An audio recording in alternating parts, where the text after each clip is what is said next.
آپ مہینے میں کتنی بار فاسٹ فوڈز کھاتے ہو؟ کیا آپ نے کبھی اس پر ریسرچ کیا ہے یا آپ صرف اس کو کھا رہے ہو؟ ویلکم ٹو سنو ابراہیم اکیڈمی۔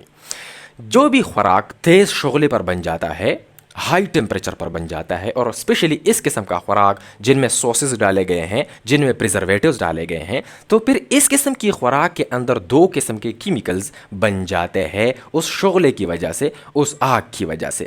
وہ کیمیکل کیا ہے؟ ایک کیمیکل کا نام ہے ایک ریلامائڈ، دوسرے کیمیکل کا نام ہے ہیٹرو سائکلک امائن۔ یہ کیمیکل اور یہ والا کیمیکل اس کو ایک ایجنسی نام دے رہی ہے، سنو ابراہیم اس کو نام نہیں دے رہا ہے، ایک ایجنسی آتا ہے اور اس ایجنسی کا نام ہے international agency for research on cancer, اور یہ ایجنسی کہتی ہے کہ یہ دو قسم کے کیمیکل کیا ہے؟ کارسینو جنز ہے۔ ایسے کیمیکلز جو آپ کو کینسر لگائیں گے اس کو کارسینوجن بولا جاتا ہے۔ تو ان میں یہ دو کیمیکلز آتے ہیں، اور یہ بنتے کس چیز میں ہیں؟ اس قسم کے خوراک میں، فاسٹ فوڈز میں، فرینچ فرائز، برگرز ایکسیٹرا، جو تیز شعلوں پر بنتے ہیں۔ کیوں؟ کیونکہ ان کے اندر پریزرویٹوز ہے۔ وہ پریزرویٹوز کون سے ہیں؟ آپ کے سامنے ایک خوراک پڑی ہے، اس کو ہاٹ ڈاگز بولا جاتا ہے۔ بیکریز وغیرہ میں، اس طرح کے ہوٹلز وغیرہ میں یہ چیزیں آتے ہیں۔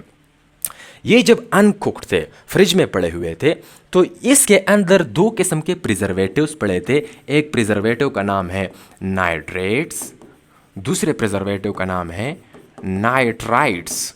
یہ دو پریزرویٹو اسی لیے ڈالے گئے تھے تاکہ مجھ سے یہ خوراک خراب نہ ہو جائے۔ 10 دن کے لیے اگر یہ پڑا رہے فریج میں تو یہ خراب نہ ہو جائے، اس پر بیکٹیریل اٹیک نہ ہو جائے، اسی نیت کی وجہ سے یہ نائٹریٹس اور نائٹرائٹس ڈالے گئے ہیں۔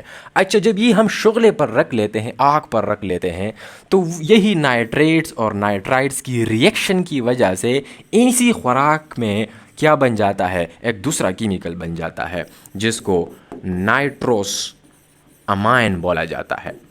اب یہی نائٹروس امائن آپ کے معدے کے اندر، سیلز کے اندر چلا جاتا ہے۔ یہ آپ کے معدے کا ایک سیل ہے، اس کے اندر یہ ڈی این اے ہے، یہ نیوکلیس ہے۔ یہی نائٹروس امائن ادھر آ جاتا ہے، آپ کے سیل ممبرین کو کراس کر لیتا ہے، پھر ادھر آ جاتا ہے، آپ کی نیوکلیئر ممبرین کو کراس کر لیتا ہے، اور پھر آپ کے ڈی این اے کے ساتھ جڑ جاتا ہے، جس کو ڈی این اے ایڈکٹ بولا جاتا ہے۔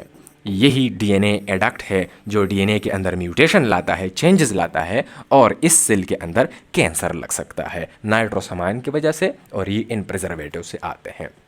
کینسر کے بہت سارے وجوہات ہو سکتے ہیں، لیکن ان میں سے ایک وجہ ہماری لائف سٹائل اور ہماری ڈائٹ ہے۔ آج کل پوری دنیا اس قسم کے خوراکوں کو اس پر مجبور ہو چکی ہے، کیونکہ ہماری لائف تیز ہو چکی ہے، چلتے پھرتے بس ہم چیزیں کھاتے ہیں، ہمارے پاس ٹائم نہیں ہے، ہم ویٹ نہیں کر سکتے۔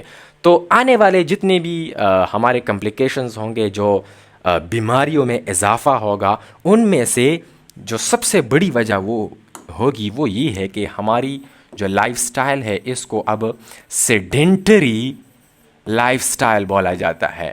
مطلب ہم چارپائی سے اٹھ نہیں رہے ہیں، ہماری نقل و حرکت بند ہو چکی ہے، چارپائی سے سب کچھ کر رہے ہیں، آن لائن چیزیں کر رہے ہیں، ہماری فزیکل ایکٹیویٹی ختم ہو چکی ہے، اس کو سیڈنٹری لائف سٹائل بولا جاتا ہے۔ ہماری بیماریوں کی سب سے بڑی وجہ یہ ہوگی مستقبل میں۔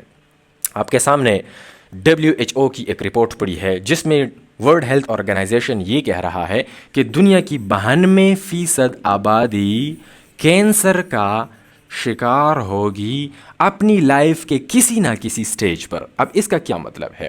اس کا مطلب یہ ہے کہ 92% آبادی کو یا خود کینسر، ان میں سے کچھ افراد کو یا خود کینسر لگ جائے گا، یا اس کی اپنی فیملی میں کسی کو کینسر لگ جائے گا، یا اس کے اپنے پیسے یا اس کا وقت کسی کینسر پیشنٹ پر کنزیوم ہو جائے گا۔